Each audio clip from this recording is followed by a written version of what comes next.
এইখানে নাকি যে রাজাগুলো মারা গেছেন তাদের আত্মাগুলো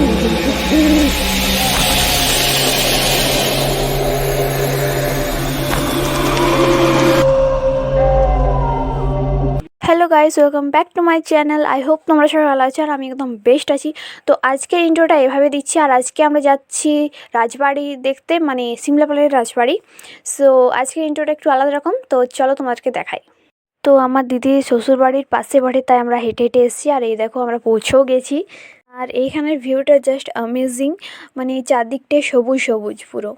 রাজবাড়িটা অনেক পুরনো, তোমরা দেখে বুঝতে পারছো। ফাইনালি আমরা রাজবাড়ির গেটটাতে, মানে রাজবাড়িতে ঢোকার গেটটাতে এন্টার করছি। তো ভিতরের ভিউটা কিছুটা এরকম। আর সামনে একটা তুলসী মঞ্চ আছে, তার পাশে এই যে ভেঙে গেছে, অনেক পুরনো তো সেই জন্য। আর এটাই সে বড় মন্দিরটা বলরাম আর কৃষ্ণর, তো দেখতে পাচ্ছ। আর এটা হচ্ছে যে শিব ঠাকুরের মন্দির। তো ভিতরটাও সবুজ ছিল, মানে ঘাস গাছপালার জন্য। আর এখানে রাজ্যসভা নাকি বলে, যেখানে রাজারা বক্তৃতা দিতেন।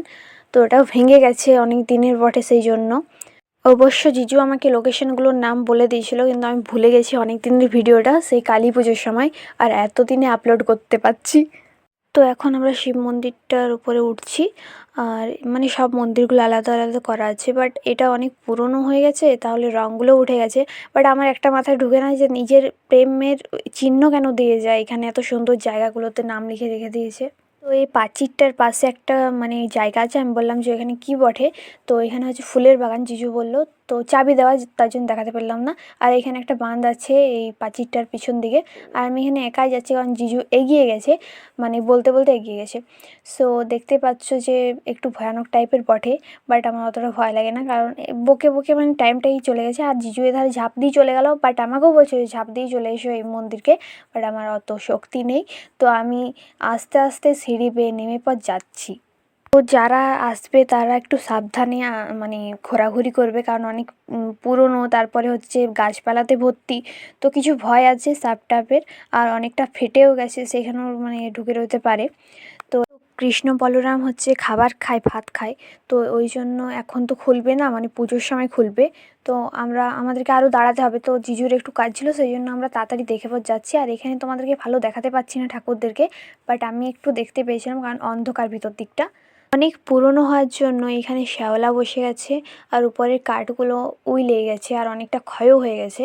আর সাইডের যে জায়গাগুলো রং করা ছিল সেগুলোও ক্ষয় হয়ে গেছে, রং উঠে গেছে।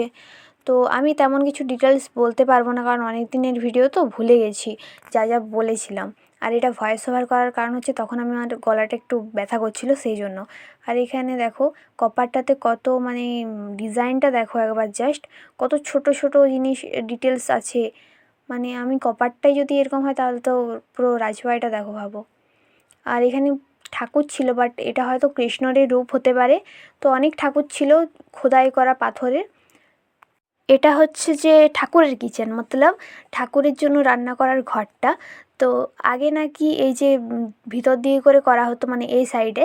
বাট এখন বাদ দিকে করে করা হয়, কারণ ওই দিকটা তো নোংরা হয়ে গেছে। তারপরে অনেক মানে কি বলবো, নোংরা হয়ে গেছে, প্লাস পাতা গাছ পড়ে যেতে পারে সেই জন্য। তো জিজু আমাকে বলে দিচ্ছিলো যে ওই সাইডে হয় রান্না। তো আমি একটু দেখিয়ে দিচ্ছি, কারণ ভিতর দিকে ঢোকা যাবে না এখন, অনেক তো পুরনো সেই জন্য। আর এই সাইডে দেখতে পাচ্ছ, এই সাইডেও জায়গা আছে। এখন আমরা রান্নাঘর থেকে বেরিয়ে যাব শামুক ছাদ। তো এই দেখো এখানে তুলসী মঞ্চটা আমি ভালো করে এখন দেখিয়ে দিচ্ছি। তো ওই দিকটা যেতে একটু সেই ভাঙ্গা, মানে ভেঙে গেছে, সেই জন্য ইট ফিট পড়ে আছে, তো ভালোভাবে যেতে হবে। আর কিছু রইতেও পারে সেই জন্য। সো আমরা জুতো পরে তো আসতে পারবো না, সেই জন্য খালি পায়ে যেতে হচ্ছে। হুম।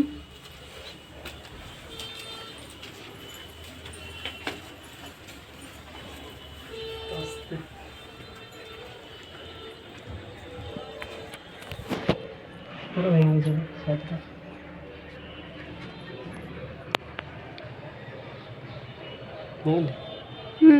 চলো এদিকে চলো, পড়ি যাবো। কোন দিকে? চলো আমার রাস্তাটা চলো। ওঠো। আরো উপরে? হ্যাঁ, আরো উপরে।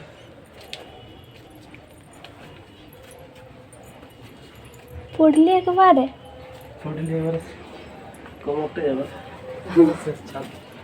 এটা কি ছাদ? এটা এরকম সিস্টেম, এটা রুম ছিল। পুরো বাগান বাড়িটি শামুকের মধ্যে পেঁচানো হয়েছে, ও তার জন্য নাম শামুক ছাদ। আজকে যদি কেউ ভাবে যে এধারটা ইয়া গলি, মানে এধার আছে ইয়া আছে আর এগুলো সিঁড়ি রুম ছিল আছে। তো ছাদে ছাদে। না না এখন এটা যদি একটা কেউ রুম আসে ছিল, বারান্দা। এখানে না চলা যেত এরকম হ্যাঁ তো। রুম ভাঙি পড়ে গেছে ছাদে। এটা রুম ছিল, তার উপর রুম ছিল, বারান্দা, বেলকনি। তুমি দেখেছো? না, আমি দেখিনি। এগুলো কি সিমেন্ট দিয়ে করেছে? এই চুনসুর কি যে কোনো সময় ভাঙতেও পারে তো। ভাঙি গেছে বলবো।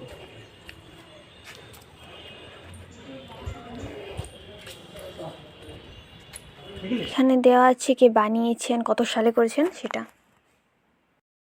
আর এখানে তেমন কিছু নেই, যে ভেঙে গেছে এগুলো দেখাচ্ছি।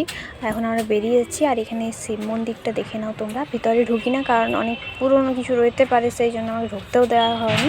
তো সামনে থেকে দেখে দিলাম। এখন আমরা বেরিয়ে যাচ্ছি রাজবাড়ির থেকে। এবার ওই দিকটা দেখবো, তারপরে বাড়ি চলে যাব। এই যে দেখে নাও লাস্ট। এখানে যে ভুতুড়া টাইপের বটে, এখানে অনেক লোক ফটোশ্যুট করতে আসে, ছবি টবি তুলতে আসে। আর তোমাদেরকে দেখাচ্ছি যে এখানে অনেকগুলো বাঁধ আছে, দুটো বাঁধ আছে সামনেই। একটা হচ্ছে পদ্মবাঁধ, আর একটা নাম ভুলে গেছি আমি। তো এখানে নাকি আগে সবাই স্নান টান করতো। তো ওই দেখো একটা, আর এর সামনে আর একটা আছে। আর এইটা হচ্ছে পদ্মবাঁধটা। আর এর চারপাশে হচ্ছে যে এখন ঘর করে দিয়েছে রাজারই সব কিছু এগুলো। তো এইখানে একটা ফুলের বাগান আছে, যেটাতে গেট দেওয়া ছিল, মানে চাবি দেওয়া ছিল, সেই জন্য আমরা ঢুকতে পাইনি। বাট বাদ থেকে দেখিয়ে দিচ্ছি, জানি না তোমরা কেমন দেখতে পাচ্ছ না পাচ্ছ, আমিও দেখতে পাইনি। ওই একটুখানি দেখতে পেয়েছি, সেটাই অনেক। আর ঢুকতে দেওয়া হবে না এখন।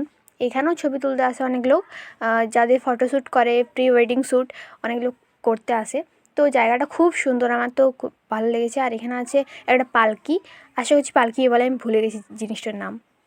সিমলাপালের মধ্যে একটাই বাংলো আছে রাজার, সেটা তো আর কোথাও নেই। আর বাংলো মানে তোমরা বুঝতেই পারছো যে কোনো রকম ছাদ থাকে না। আর এখন গেটটা খোলা আছে বলে একটুখানি দেখাতে পাচ্ছি, নাহলে গেটটা দেওয়া থাকে। তো আর এখন আমরা ঘর চলে যাব, আর কিছু দেখার নেই তেমন, তোমাদেরকে যতটা পারলাম দেখালাম।